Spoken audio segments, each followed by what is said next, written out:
All right, type in the chat screen and let me know where you all are connected from. We're going to go ahead and get started here in less than a minute or so. Go ahead and share this link out there to everyone that wants some quick financial literacy, how they can take their out-of-pocket expenses and turn them into huge tax savings. We're going to get started here in less than a minute. We want to do this right before the Western Conference game kickoff tonight.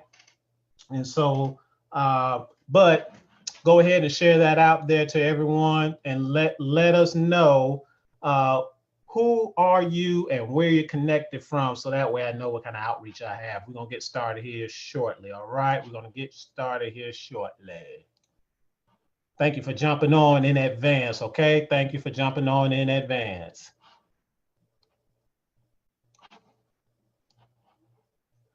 All right, tonight we're going to be talking about how you can take your personal out-of-pocket expenses, money that you're already spending on anyway, and turn that into huge tax savings. All right, we're going to show you how you can turn that into huge tax savings. Give me 20 seconds, and we're going to get started here. Allow us a little bit more time for a few more folks to jump on here, and we're going to get started. Let me get me a glass of water. And we're gonna get started.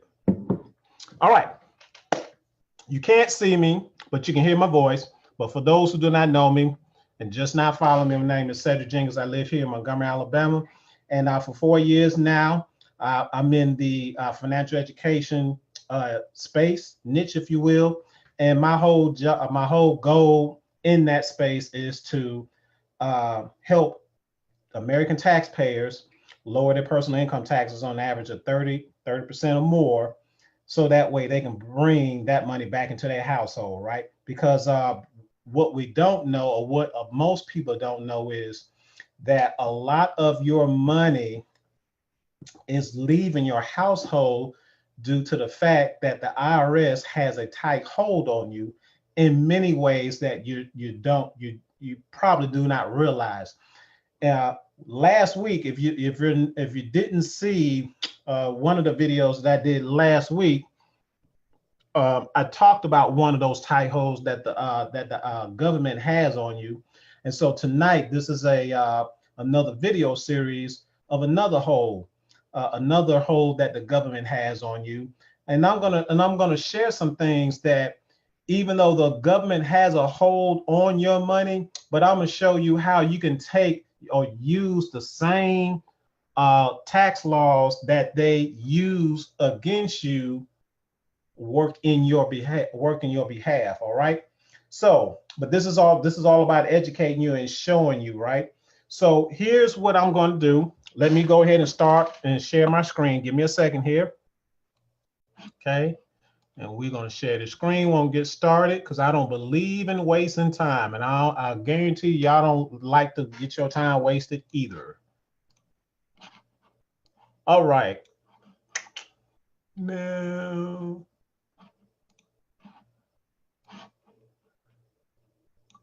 All right. Hopefully you all can see this screen. If you can, type in the chat screen and let me know you all can see this screen. Okay. Let me know you all can see this screen. Someone in the chat screen and let me know that you can see this. Out here in my Zoom land or in my Facebook land. Well, actually, Facebook land, I can't really see you.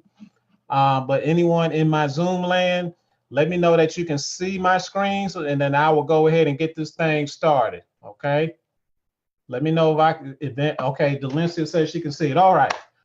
So let's get this started. All right. So as you can see, the title is saying taxes are keeping your pocket empty. And that's absolutely right, because of the fact that there are two tax systems in the U.S. Treasury tax code. A lot of people don't realize that there are 9 million words in the U.S. Treasury tax code, and hidden inside those 9 million words are two tax systems, one for wage income earners and one for business owners. Okay. One for wage income earners and the other one for business owners. All right. And so what I'm going to demonstrate tonight is the tax system for business owners. Okay. I'm going to demonstrate who get the tax savings the most. All right. And so if you're a wage incomer, and I just want to let you know right off the top, if you're just a wage incomer by itself, this is what's happening to you right here. It is emptying your pocket because the tax laws are written specifically for a business owner to get the huge tax breaks. Okay. The tax laws are specifically written to get for business owner to get to huge tax breaks. All right. So I'm gonna demonstrate that. All right. So here, let's kick it off. What I want to do is talk to you all about 7 common deductions, 7 deductions that you all everybody spend money on anyway. Okay. Every day. These are common deductions or common expenses that every household have that we spend on that most of us are not getting tax savings on.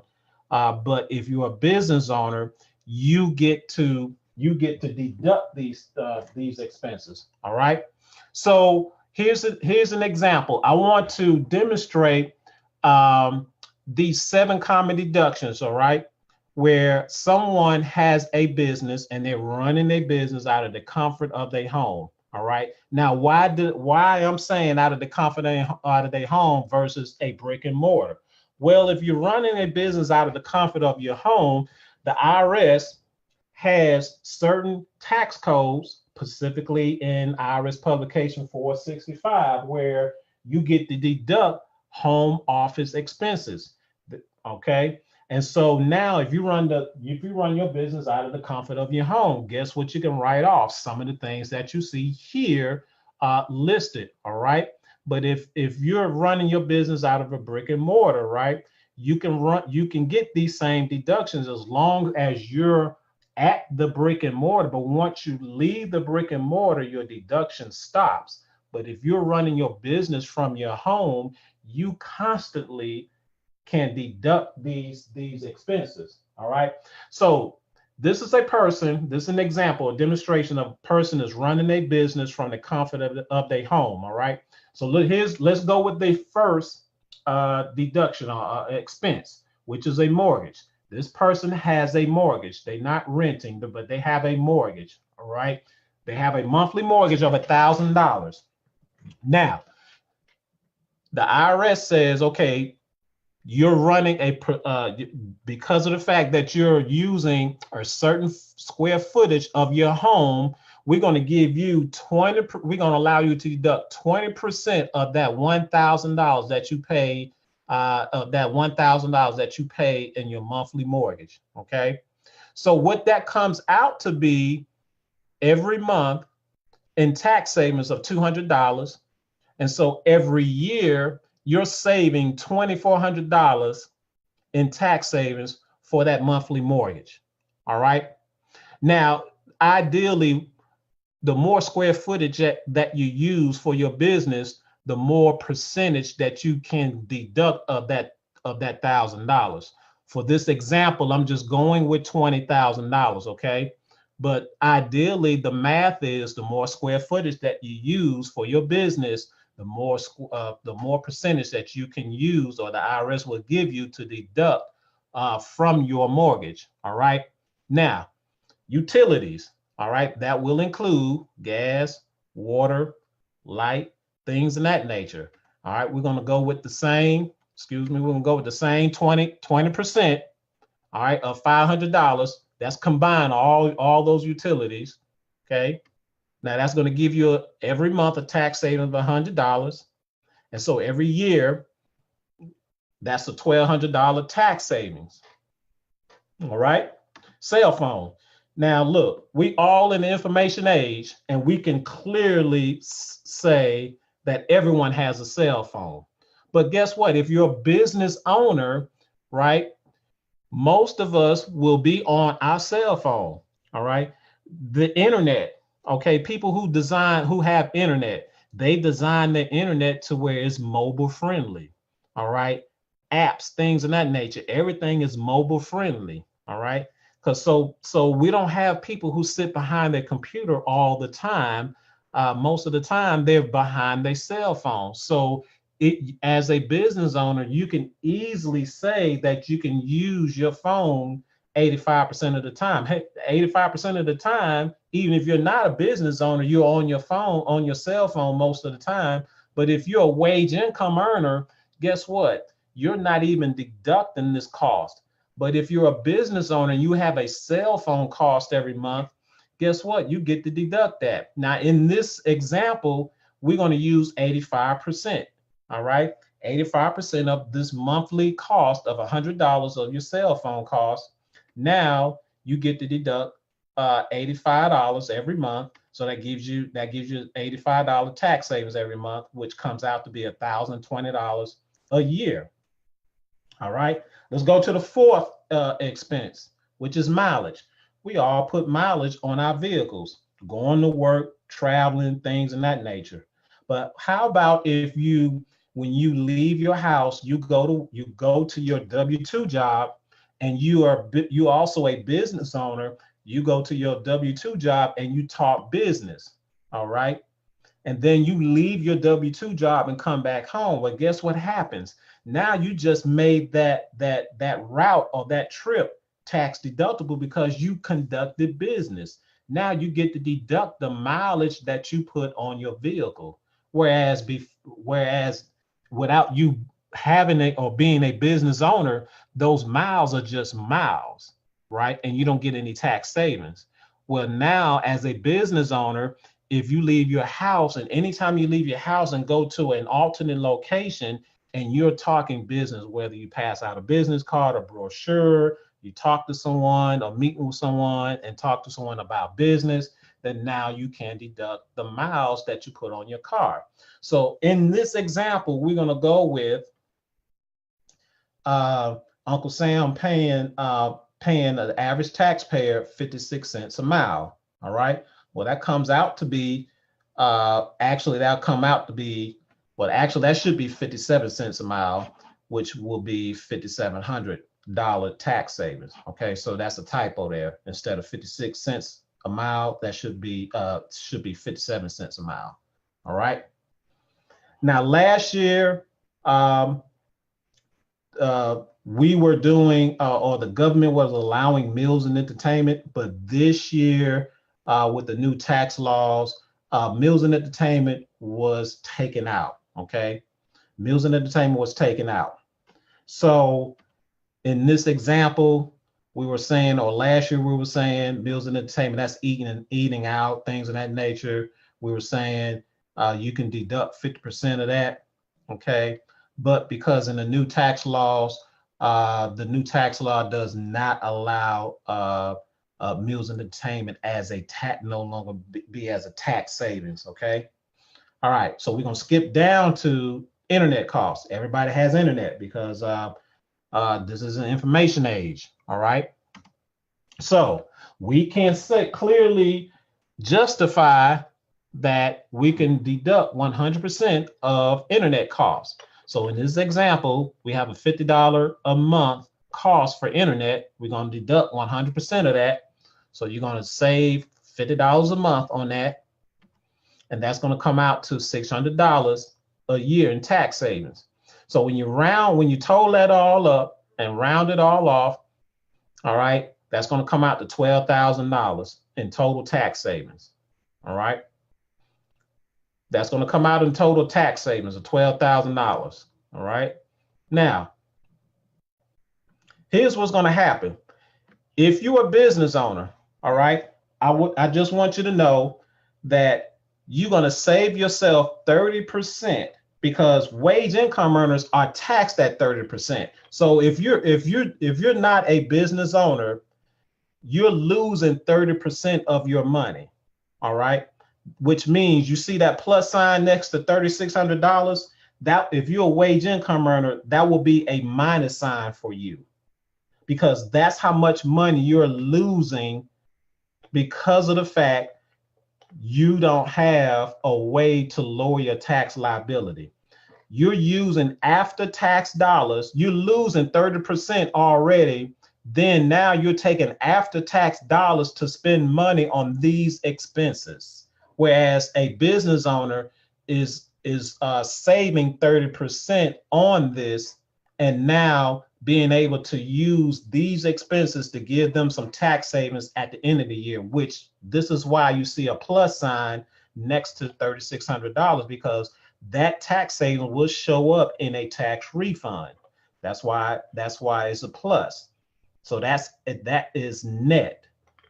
That is a net profit or net income that comes back to a business owner. Whereas for wage income earner, that will be a loss for them because they don't have a way of lowering a tax liability.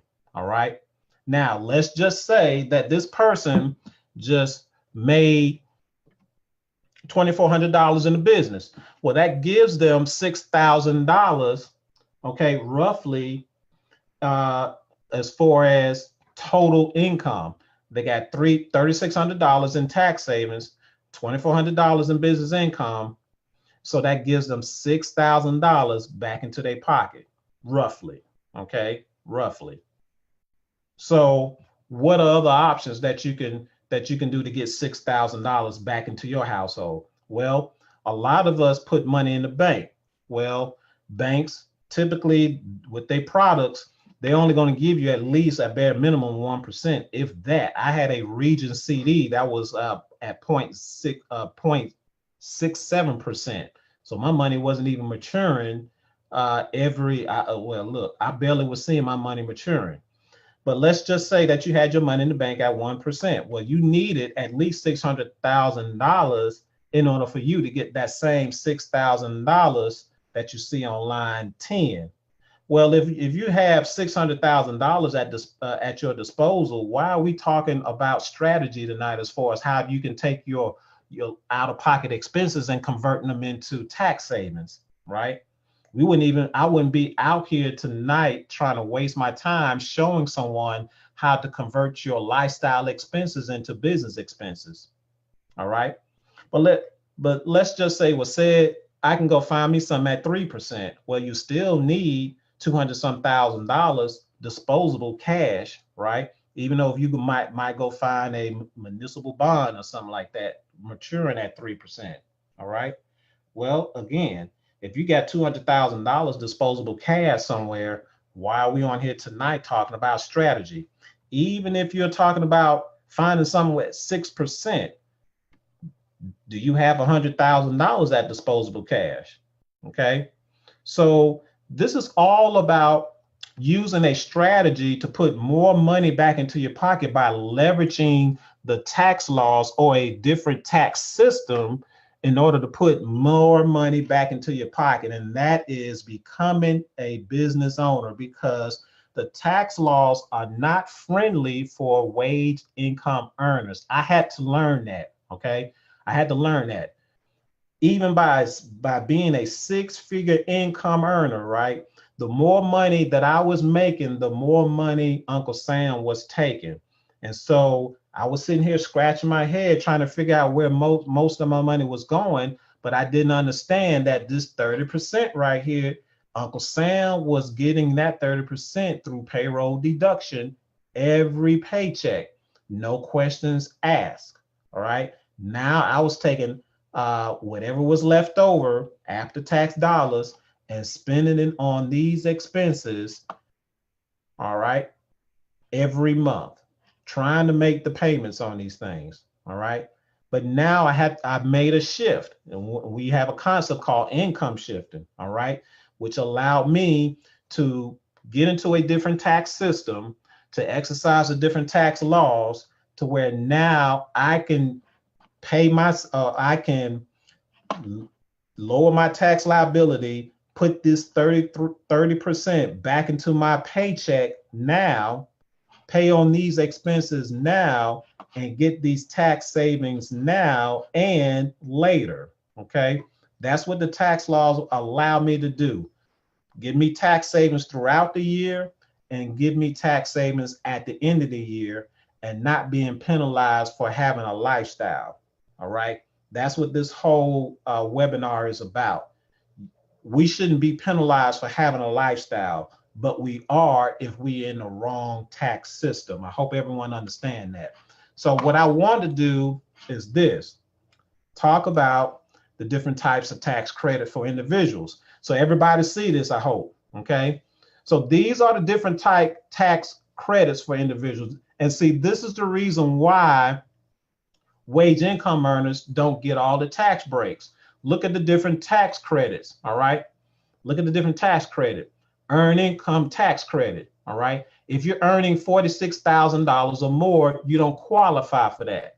Child and dependent care credit, okay? That is for daycare costs and things of that nature. Well, first of all, you got to have a child for that. Secondly, you had to send your child to daycare and have dependent costs of $2,000 or more. All right. Child tax credit. Well, we all know you don't qualify for that unless you have what? A child. Okay. And then staying with the child tax credit, if your child is gets reached to the age 17, then now the child tax credit goes away. Where you're going to get your tax savings at? Look at the rest of the the tax credit. Electric vehicle. Who has electric vehicle? That's not mainstream yet, so you don't get that $7,500 tax credit. All right. Mortgage interest credit. Not everybody's a homeowner. If you're a renter, guess what? Now you don't get the mortgage interest credit. Education lifetime learning credit. Not everybody went to college. So if you don't have student loans, guess what? Even student loan is bad debt, but at least you get a credit for it. But if you didn't get any, if you didn't go to school and you didn't have any, if you don't have any student loan debt that you repayment on, you don't have what you call a that 1098 statement that you get, all right, at the end of the year, then you don't have any more tax savings, right? Here's some more. There's a student loan interest, tuition, fees and deductions, property tax, real estate tax. Those are people who have ownership in those things. If you don't have ownership in those things, guess what? You don't have any tax savings. So this is the reason why wage income earners by themselves don't get huge tax savings, because look at what they're dealing with. Okay. And this had got shorter in this new tax bill. Most of these standard tax credits and standard deductions had got sliced during this new tax bill. So it got even worse. All right. Charitable contribution. If you're not a faithful tither, guess what? You don't even get to claim that, or you don't have that to claim. All right. But look what happens for someone who has a business. All those things that I just mentioned, right? You get to deduct those things. As a matter of fact, if you're a business owner, you get to deduct up to 475 different tax deductions. All right. You can deduct up to 475 different tax deductions. You have to just know what they are. But we teach that in this opportunity, or in this financial education space that I'm involved in. All right. But you get to learn all that. But these are common expenses that you're spending money on anyway, right? Why not learn how to take your common expenses and turn them into business expenses? So now they're just not out-of-pocket expenses. They're business expenses, to where they're now money coming back into your pocket. Okay. So here's the thing. This is out of the tax, the IRS tax code by itself. Here are the three main qualifiers for you to, if you're a business owner and you run your business out of the comfort of your home. Here are the three main qualifiers, right? First one, you have to have a profit intent. Okay. All it says is a profit intent. It does not say anything about a specific dollar amount. All it means, you just have to have a profit intent. All right. You're in business to earn a profit. All right. No one comes into business to go bankruptcy, but you're supposed to come into business with profit intent. All right. The second qualifier is you work your business on a regular and consistent basis. All that simply means is you just put in a few hours, maybe 2 to 3, maybe 5 hours a week into your business, something consistent. You determine that, you the business owner. All right.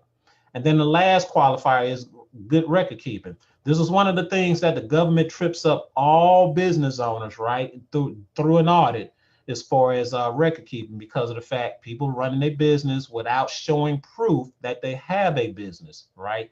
And record keeping shows proof that you have a legit business. So you're supposed to keep up with all your expenditures, your activities, things of that nature, right, to show that you have a legitimate business. So those are the three qualifiers for you to deduct all those expenses that I had just mentioned. All right. So I mentioned there are two tax systems, right? The first one is for wage income earners. So as you can see, if you're wage income earner, someone you working for someone else who has very few deductions. I just showed that you're stuck with the standard deductions if you're just a wage income earner. That's the first tax system. All right. You just stuck with the standard stuff. Maybe if you're a mortgage owner, you get to deduct the mortgage interest and the real estate property tax. You stuck with the standard deductions for the dependents. If you have dependents, if you're a faithful tither, then you can write off or deduct the charitable contributions. And then maybe if you're not check to check, then you can deduct the portion of your retirement. But here's a philosophy for employees. All right. You work hard to earn a decent wage. Okay. And then you immediately lose a big chunk of that due to taxes. Again, 30 to 33% of your money goes to taxes through payroll deductions. Uncle Sam doesn't even give you a phone call or a kiss on the cheek before they take that money from your paycheck. If you don't believe me, listen, that is not a debatable conversation. We all know it happens because every Friday payday, all you got to do is look at your pay stub, and there it is.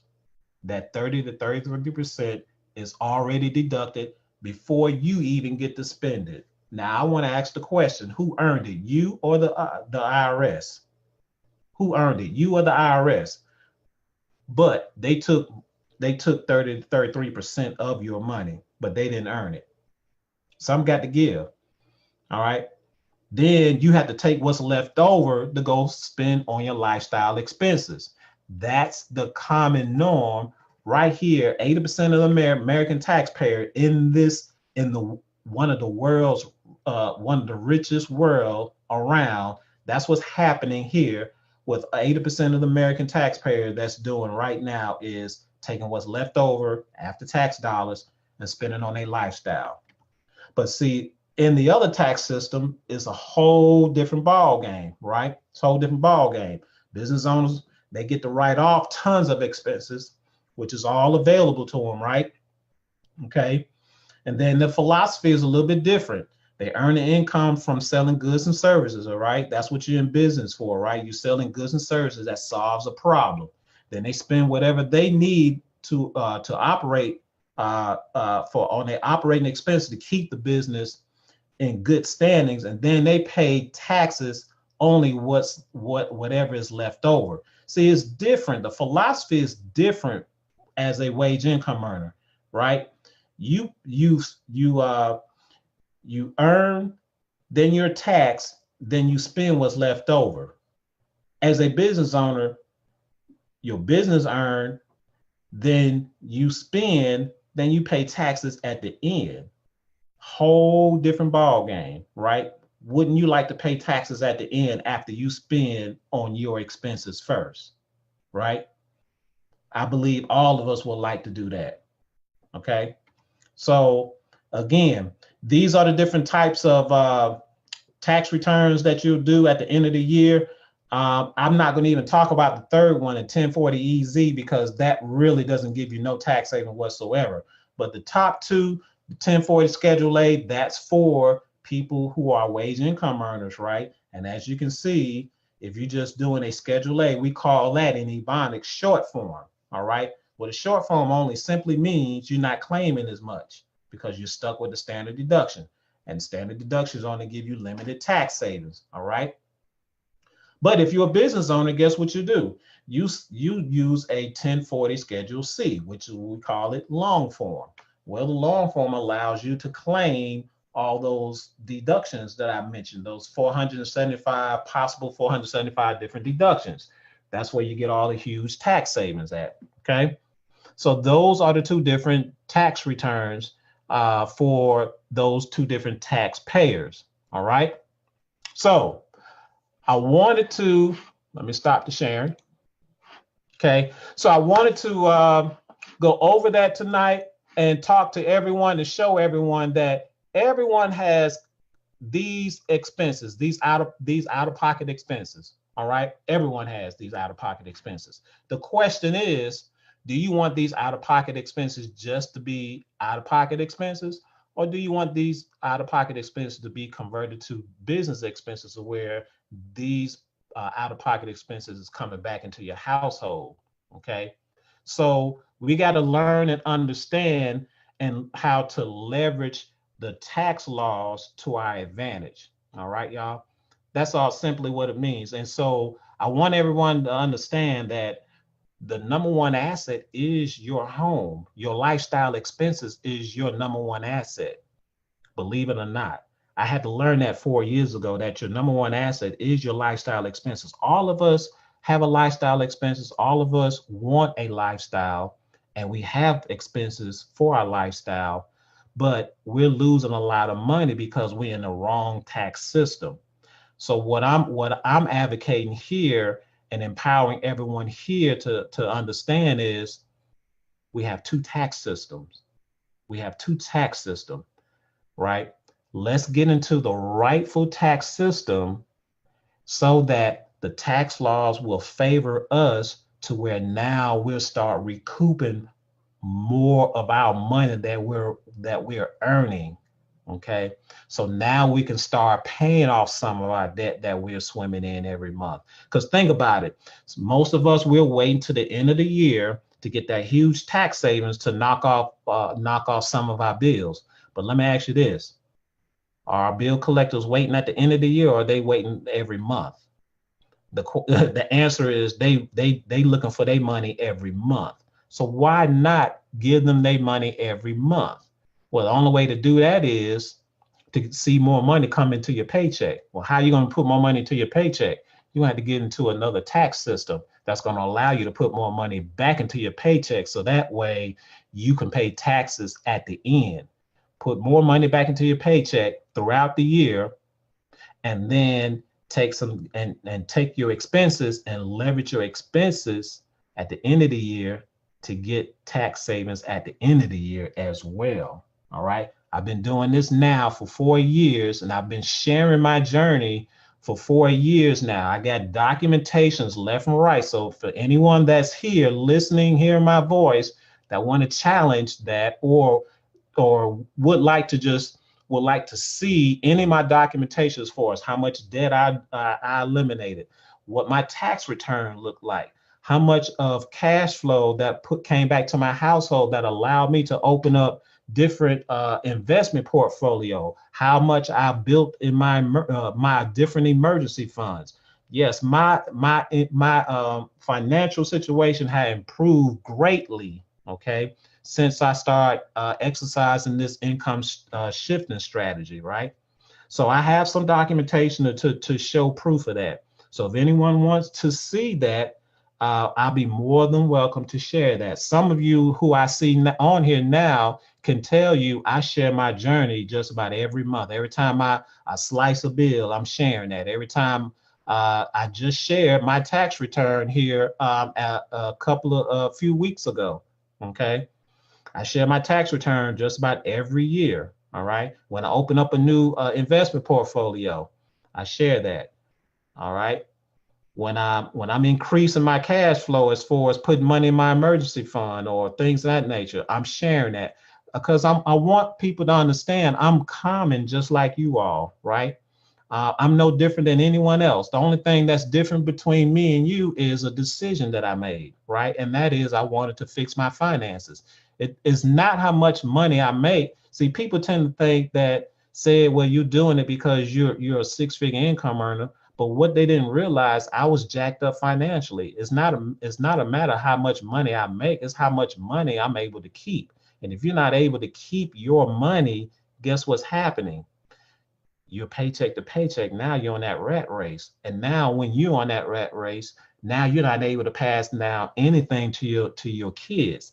And guess what's happening to the next generation? They too will be on that rat race. So now you passing down a generational rat race. That ain't what we're here for. That's not what we've been created for, to pass down generational rat race. Okay. So I look at my kids and I get my inspiration and motivation from my kids to say, well, I'm passing down some generational wealth, but everything starts with me. I have to fix what I'm doing right now in order for me to start passing down some generational wealth. All right. That's what this is all about. It's not about me, even though it starts with me, but it's not particularly about me. It's about my future generations. Okay. My children's children. The Bible speaks about that. All right. The Bible speaks about the children, your children's children. We want our children's children to have some inheritance. We want to pass down some inheritance. But there are some principles and some foundations that we need to learn and practice in order for that to happen. And tonight, I wanted to show and demonstrate some principles that we need to start practicing in order for that to happen. So I hope everyone found some value in this webinar demonstration tonight. If so, like, share, comment. I'd love to hear some feedback on this. I'll get back to those who are on Facebook and reply back later if you do leave a comment. But by all means, leave a comment or share a like or what have you. But I'm glad. I want to thank everyone for jumping on tonight. I didn't want to take too long because I know the NBA, the Western Conference Final is on. I am a sports advocate myself, and I do want to check it out myself. But I thought this was more important. At least take 20 to 25 minutes out of to talk about passing down generational wealth. Okay, so I hope everyone have a wonderful evening. And next Monday, we're going to talk about investment, right? How investment works, right? Compound interest. All right, we're going to talk about how investment works, right? We'll talk at y'all later. Y'all have a blessed evening.